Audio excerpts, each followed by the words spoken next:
भाइयों, समय और वक्त आते जाते समय नहीं लगता, धीरे धीरे करके समय और वक्त चला जाता है। इंसान कुछ समझ नहीं पाता, धीरे धीरे करके जीवन बीत जाता है।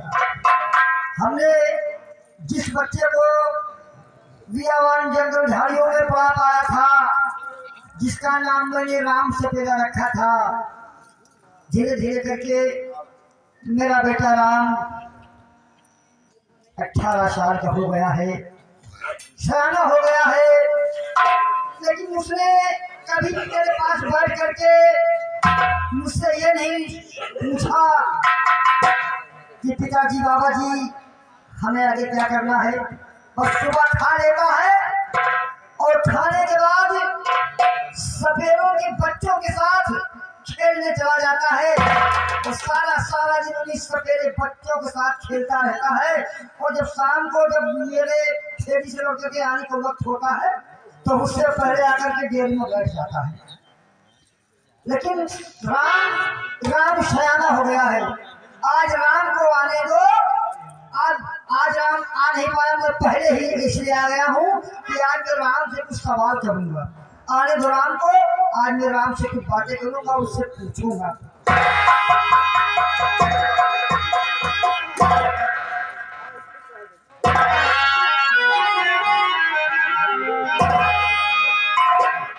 पिताजी, आप शायद मेरे आने का इंतजार कर रहे थे। हाँ बेटा राम, देखो बेटे राम, हम जात के बंगाली हैं, सपेरे हैं बेटा। और तुमने कभी ये नहीं सोचा बेटा, क्योंकि देखिए जिस सपेरे के पास, जिस बंगाली के पास इस बीन और सांप का हुनर नहीं रहता बेटे, वो बंगाली बिरादर में सबसे नीच जात माना जाता है। हाँ पिताजी, इसलिए आज मैं तुमसे कुछ कहना चाहता हूँ बेटा, इसलिए तुम्हारा इंतजार कर रहा हूँ।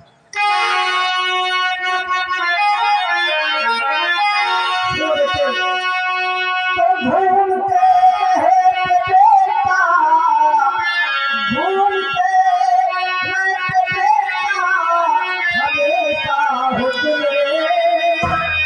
घूमते ऐसे रहोगे पिछड़े, एक दिन जिंदगा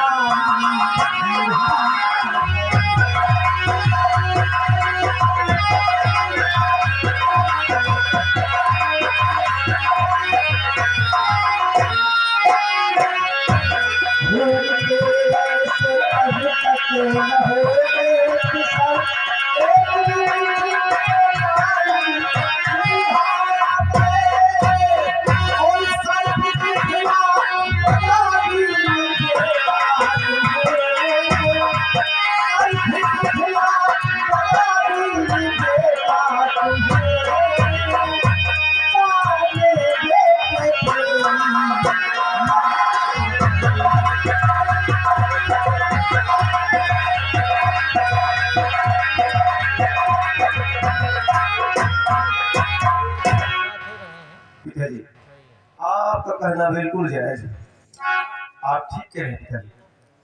लेकिन अब मैं बच्चा नहीं रहा बल्कि सयाना हो गया। हाँ बेटा, और अब मैं बच्चे के साथ खेलने नहीं जाता है।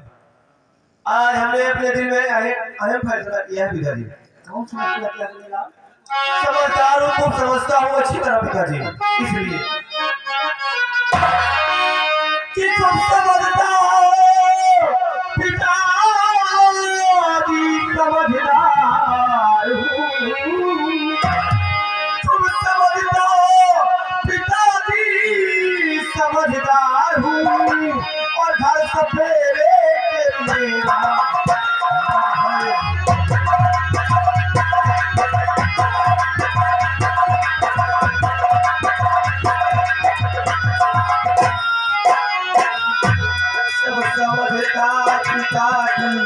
समझदार हूँ। घर से तेरे मेरा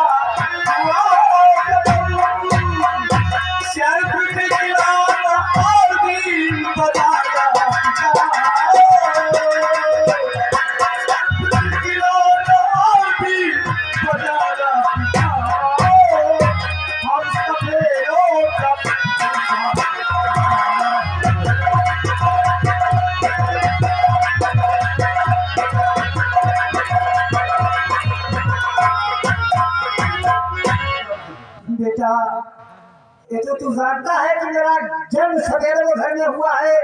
बीन बजाना, सब दिखाना ये अपना धर्म है। लेकिन बेटा कभी तुमने एक बात सोचा है? जानता है कौन बात? सुन मेरी बात। तो 4 दिन मेरे जीवन के बेटा बचे। अब 4 दिन मेरे जीवन के बेटा बचे। तेरे जीवन का बेटा लंबा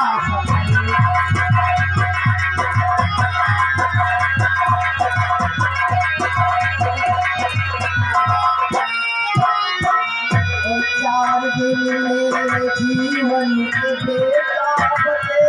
तेरे जीवन का बेटा बजा दी बेटा अब चल के सुनू।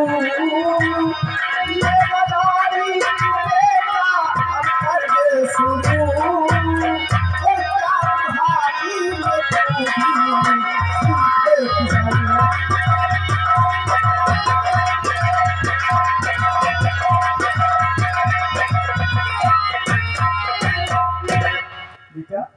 बेटा तो मेरा जीवन में समझ की 4 दिन है और तुझे तो काफी दिन जीना है और रोजी रोटी है बीन अपना। बेटा क्या तुझे हाथी सीखेगा? पिताजी शायद आप जानते नहीं, आप जब कभी शराब पकड़ कर आते थे हाँ बेटा। और घर पर बीन रख देते थे हाँ तो मैं आपकी चोरी चोरी चुपके प्लास्टिक करता था, अच्छा। बीन बजाता था। लेकिन अभी आपकी तरह मैं बजा नहीं सकता, इसलिए अगर आप कह रहे हैं तो लाइए मैं बजाने की कोशिश करूंगा। अगर मेरी बीन बजने में अच्छी लगे तो आप बताना पिताजी।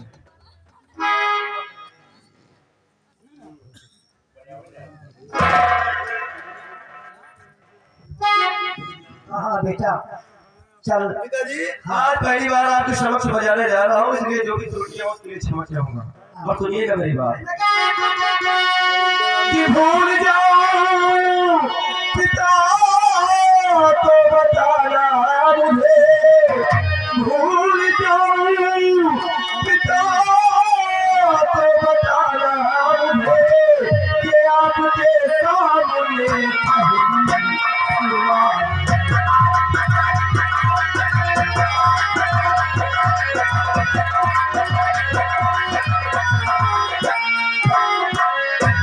भूल जाऊं बताना पिता आपके सामने पहली शुरुआत है।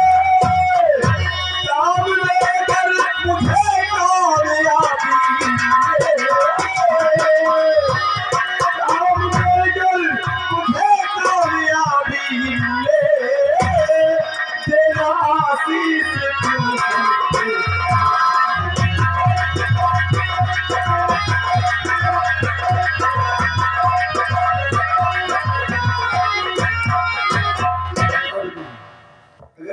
आपको अच्छी लगे जरूर दीजिएगा। अरे बजा तो सही कम से कम सुनो तो तू इस तरह भी ये बजाता है। एक दो और ये नंबर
हमेशा सवेरे सवेरे के बच्चों के साथ हमेशा खेलने पा रहता है, लेकिन तू तो इतनी अच्छी भी बजाता है बेटा, इतनी अच्छी भी बजाता है।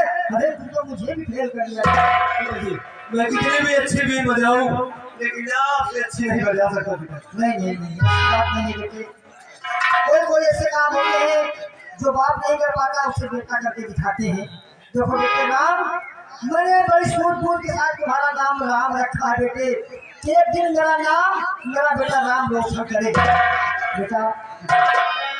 अब देखो, अब तुम्हें आज फेरी जाना जैसे ही आपकी आज्ञा। तुम्हें फेरी पे जाना है और अपनी इस बीन की नृत्य कला से बीन बजा बजा करके राजा महाराजाओं को, छोटे बड़े आदमियों को, बच्चों बूढ़ों बुजुर्गों को, औरतों को मोहित करना। और मोहित करने के बाद जो भी पैसा मिले, आटा चावल दाल मिले, उसे ला करके आज उसको शाम को दिखाना है। तुम्हें मैं इतना कमा करके लाया हूँ, कम से कम मैं भी समझूं कि मेरा बेटा मुझे खिला सकता है। आपके आज्ञा अनुसार मैं जा रहा हूँ सांप पकड़ने। अगर कोई शर्म मिल गया तो उसको गांव दिखाएंगे। जो कुछ भी मुझे आटा दाल चावल मिलेगा, कुछ पैसे मिलेंगे, लेकिन मैं फौरन आऊंगा। आप मुझे बताइए, आज मेरी पहली शुरुआत है, मेरा पहला इम्तिहान है, इसलिए आप क्या के अनुसार हम सवेरे लोग जब अपनी जिंदगी में पहली बार दिन का शुरुआत करते हैं तो बड़े बड़े राजाओं महाराजाओं के घरों में, अच्छे ऊंचे घरों में, उनके दरबारे जाकर के बीन बजाते हैं ताकि हमें भिक्षा के रूप में काफी धन मिले। इसी तरह अपने जीवन में सारा धन मिलता है, अपनी रोजी रोटी चलती हुई। तुम्हारी बीन इसी राज दरबार में महाराज रहते हैं ना, महाराज के दरबार में जाओ, अपनी बीन बजाओ, बहुत भारी साई नाम लेते हैं। ठीक है बेटे जी, आप मुझे इजाजत दीजिए। अभी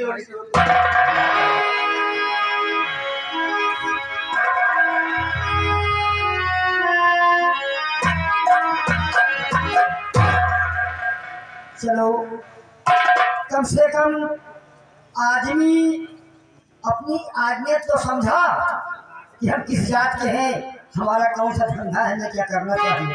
हमारा बेटा राम आज गया है और बाबा भोलेनाथ ने चाहा तो पसेरी रह गया तो लोग करीब मानते हैं। अगर कुछ 2, 4, 5, 6 किलो मिल गया आटा चावल दाल, कुछ दिन के लिए भोजन हो जाएगा, फिर चलते हैं, आराम करते हैं, अपने बेटे का इंतजार करते हैं।